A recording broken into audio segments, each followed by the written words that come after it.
Brief here, and today I'm going to review Khruangbin's Mordechai. So for those who don't know, Khruangbin is an American psychedelic rock band based in Houston, Texas. They consist of Laura Lee, Mark Spear, and Donald Johnson Jr. And they make psychedelic music. Fans of theirs are also fans of King Gizzard, fans of Mild High Club, stuff like that. So this is their first release of the year under the name Mordechai. And going into this album, I hadn't listened to a lot of their stuff beforehand, so I was really excited to actually just get a feeling for it. And it didn't disappoint. It came up strong in a lot of areas. There are obviously rooms for improvement, but overall it's a good record. I don't want to take too much time with this review, so I'm going to try to cut it down a little bit. And I'll just go through each song, and I'll say what I liked, what I didn't like, and then I'll give a summary and a rating at the end. So if you like what you hear, like, subscribe, comment. Let's get started with it. So first song is First Class. It's a little bit erratic to start. The bass is nice, but the keys are in the back. Mixing with the vocals, the strings, and the bongos, and even triangle, it comes up as a little bit much, a little bit too dense for me. I would like if it slimmed down and focused on what makes the song good, in my opinion, which is the bass. The bass is nice. Second song is Time. It's a fairly repetitive song.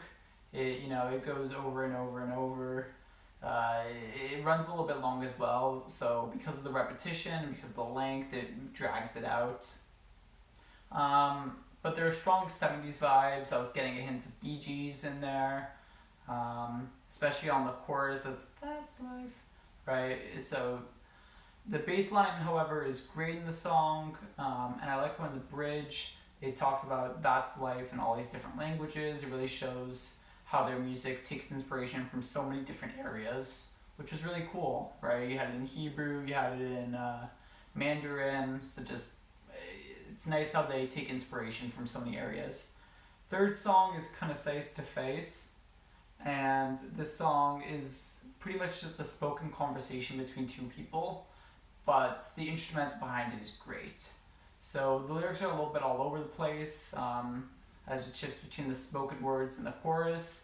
However, certain themes prevail, such as the passage of time and the banality of life and its experiences. The title of the song in English is New from the Start, which could be alluding to those themes of time and relationship. Some important themes are found in the album, and specifically in this song. So I feel like it's a good representation of the album in general. And the two guitars, the electric and bass, complement each other really nice.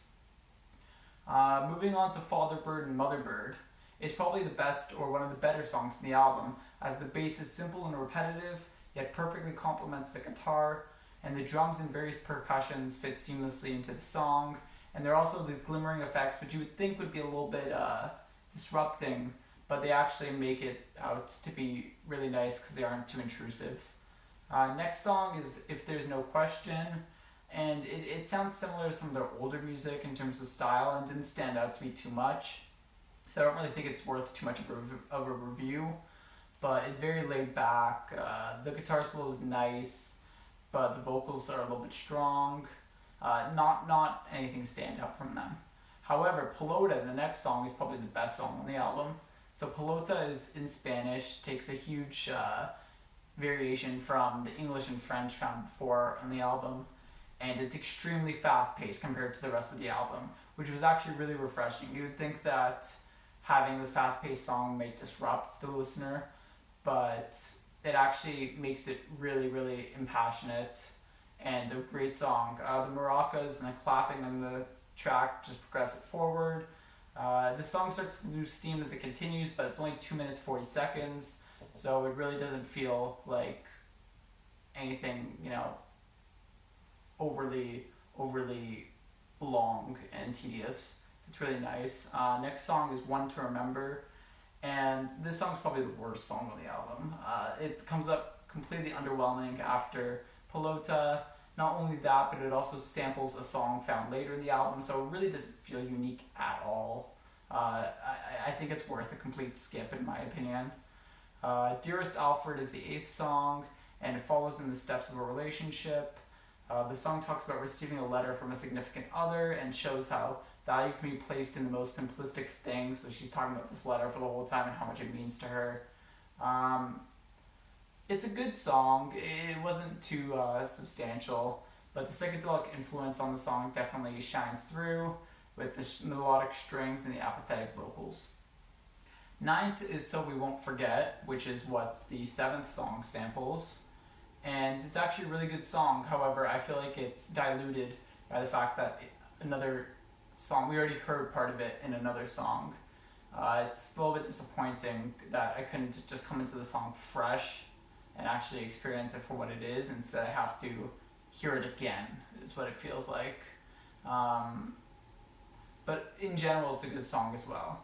And then the final song is Shida, which does a really good job of closing off the album. I'm a little bit confused on what the influence is, because it seems to take influences from a lot of different areas, and it's a little bit different of a feel than the rest of the album. But in general, it works pretty well.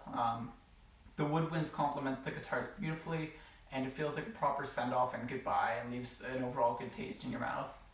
So, with this album, it wasn't super standout. There were a couple standout songs for sure, but the album is relatively laid back.